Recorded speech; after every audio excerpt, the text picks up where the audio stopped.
হুম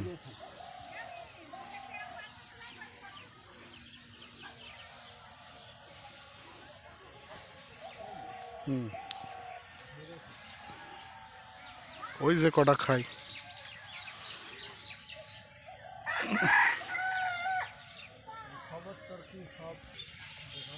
হুম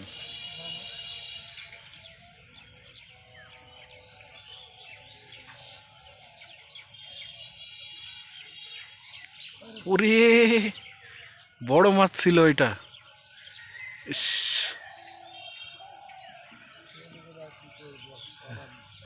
যাক দাদা হবে আবার।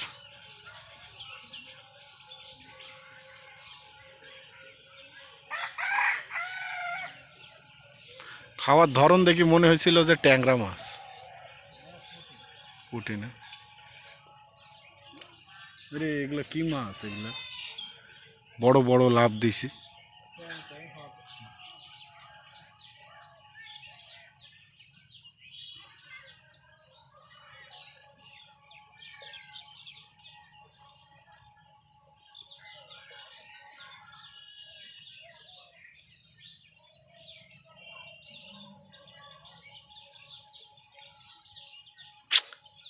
কি রে, কি দাদা এটা কি মাছ?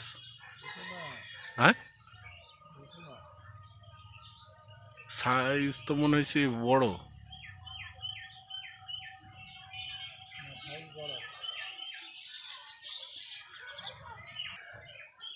কই মাছ হয়েছিল বলে কদিন, কই বাটা এগুলো আর হয়েছে না।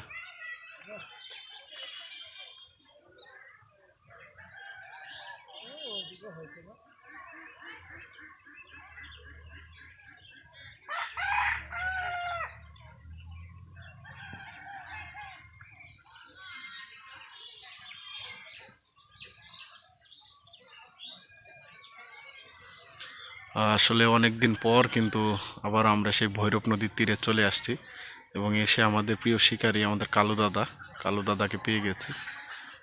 আজকে দেখা যাক আমাদের কালো দাদা আমাদের কিছু মাছ ধরে দেখাবে এই ভৈরব নদী থেকে। আমরা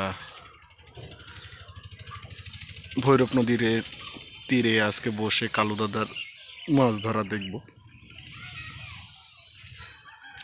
আসলে মাছ ধরার মতো যে প্লেস সেটা কিন্তু ভৈরব নদীতে হয়ে গেছে। শীতের এই মাঝামাঝি সময়ে পানি কিন্তু স্থির এবং এই স্থির পানিতে কিন্তু ভালো মাছ হয়। আমরা আজকে সেটাই দেখব কালো দাদার কাছ থেকে। আপনারা সাথেই থাকবেন।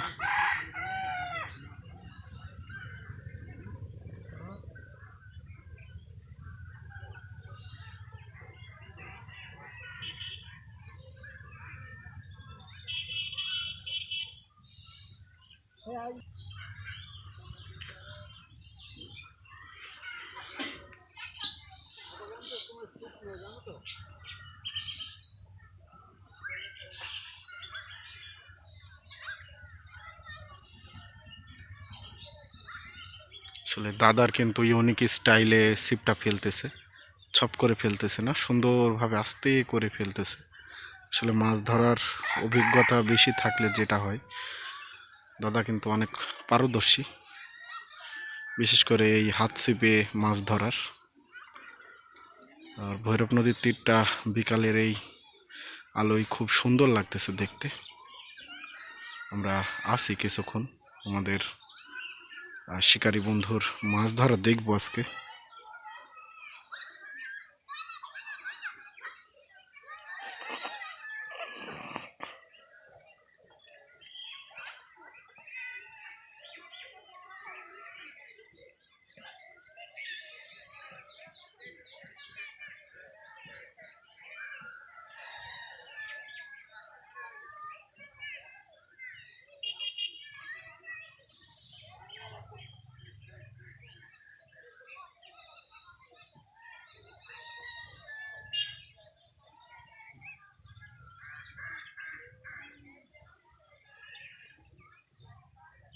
ও দাদা, বিশাল মাছ, বিশাল মাছের একটা ভিপ দেখতে পেলাম। আসলে বড় একটি মাছের ভিপ আমরা আসলে দেখতে পেলাম।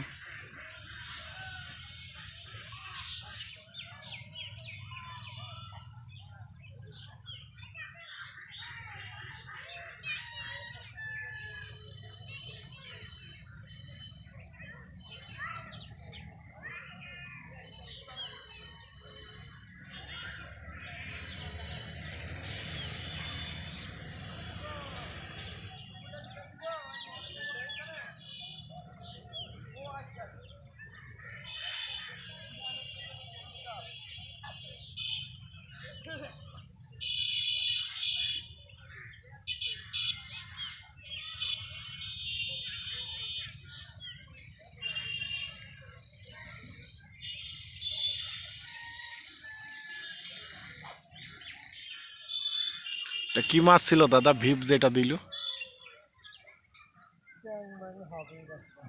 তো বড় ভিপ দিল। হ্যাঁ।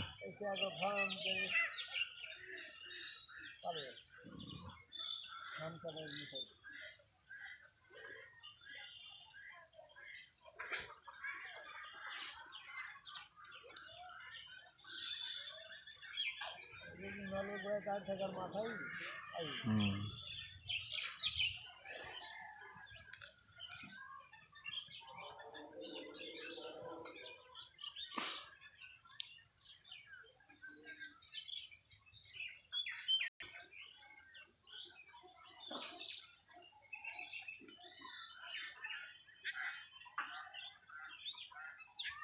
মাশাল্লাহ মাশাল্লাহ, দাদা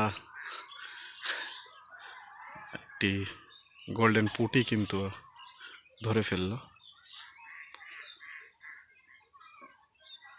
বিস্কুটের টোপ ব্যবহার করে কিন্তু মাছ ধরা হচ্ছে খুবই ধীরে।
ওরে বাপরে, ওটা কি মাছ? ও কি রুই না কি মাছ? ও অত বড় দিল।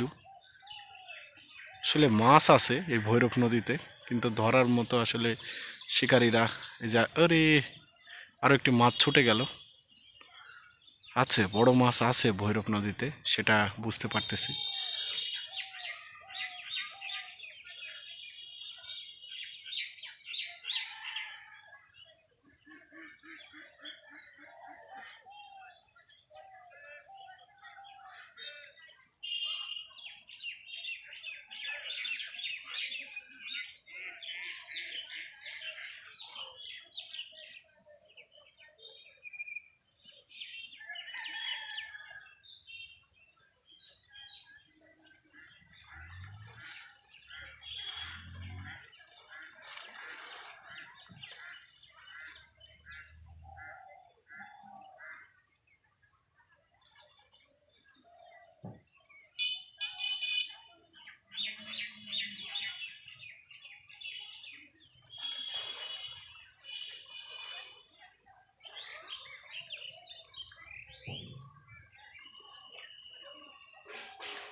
আজকে আপনাদের সাথে বিদায় নিচ্ছি। নতুন একটা ভিডিওতে আবারও আপনাদের সাথে কথা হবে। সে পর্যন্ত ভালো থাকবেন, সুস্থ থাকবেন। এবং এখনও কিন্তু মাছ জমে ওঠেনি, যেহেতু পানি কেবল মাত্র কমতে শুরু করেছে। হয়তোবা কিছুদিনের ভিতরে মাছ আবারও ধরা শুরু হবে। এই পানি কমতে কমতে যখন মিডল পজিশনে চলে যাবে, তখন হয়তোবা ভালো একটা মাছ ধরা যাবে। সেই পর্যন্ত ভালো থাকবেন, সুস্থ থাকবেন। পিতামাতাকে অবশ্যই ভালোবাসবেন, শ্রদ্ধা করবেন। নতুন ভিডিওতে আবারও আপনাদের সাথে কথা হবে। আসসালামু আলাইকুম সবাইকে।